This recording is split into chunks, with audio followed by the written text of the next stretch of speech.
good morning mga langga. Welcome to Manila, Philippines. So today's episode ay isa-share ko sa inyo kung paano kayo magbabakasyon sa Osaka with low budget. So join us today. Ipapakita ko sa inyo yung aming share ko sa inyo kung magkano ang aming airfare at saka yung aming Airbnb. Siyempre, kailangan natin ang low cost ng ating budget. So, it's a low cost vacation to Osaka, Japan. So, join us today in today's episode.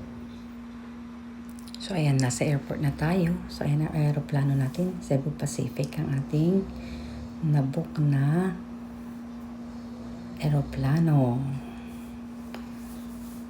So, naka-check-in na kami. We're just waiting for boarding.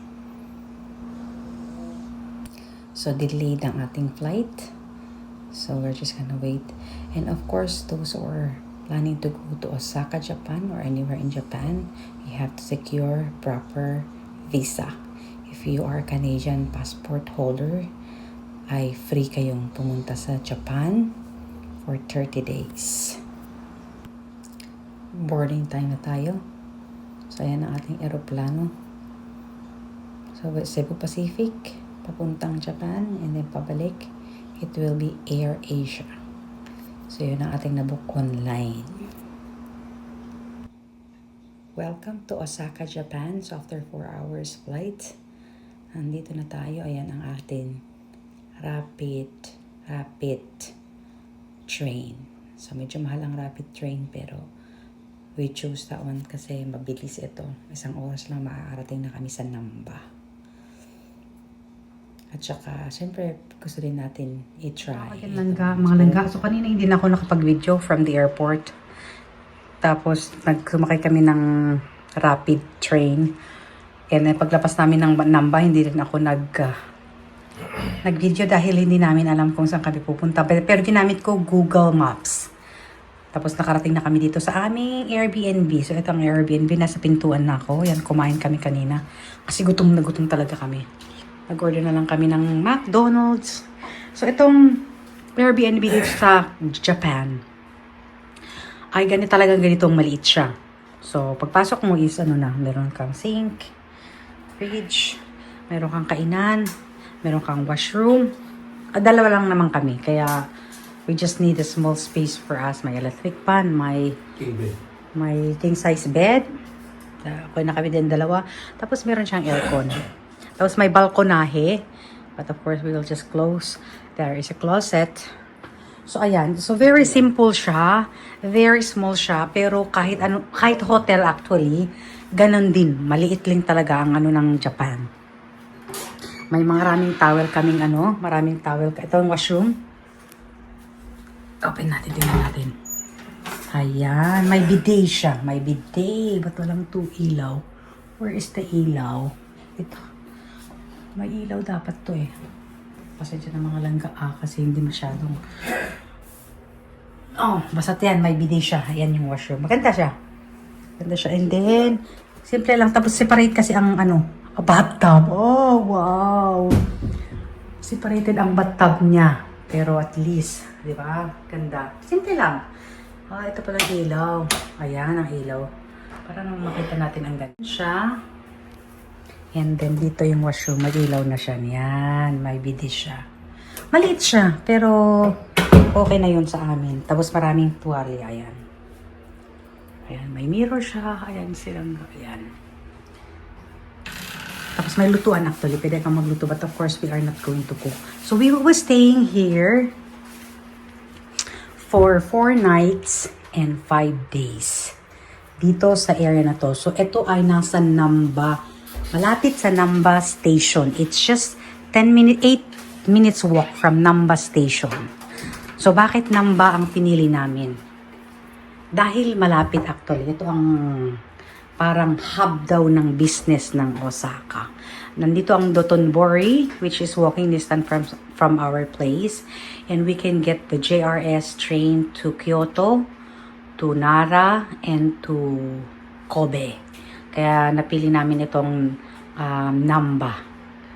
So I will tell you and reveal to you how much is this place for 4 nights and 5 days. And I will also reveal to you how much is our plane ticket. So, stay tuned mga langga dahil i-reveal ko yun. And then also tomorrow we'll be going to discover Kobe and Nara. And we're going to do it. Yung mga free muna ang gagawin natin ngayon. Para hindi masyadong mahal ang ating ano. Kasi low budget tayo mga langga. Low budget. So ayan mga langga, habang ako ay nagtiti, it's too late actually, mga 11:30 na ng gabi. Papasok namin kasi medyo tawag nun. May delay ang flight namin sa Cebu Pacific, kaya 1 oras yata ang delay namin. Pagdating na namin dito, medyo maraming tao sa airport, kaya medyo mahaba-haba ang pila, kaya medyo late kami. So actually, i-reveal ko na sa inyo kung magkano ang aming nagastos. So sa aming plane ticket na dalawa nilang ka, 300 something Canadian dollar. So total of 623 Canadian dollar sa dalawa kami. So ang conversion niya sa Philippine money is to 25,000 K.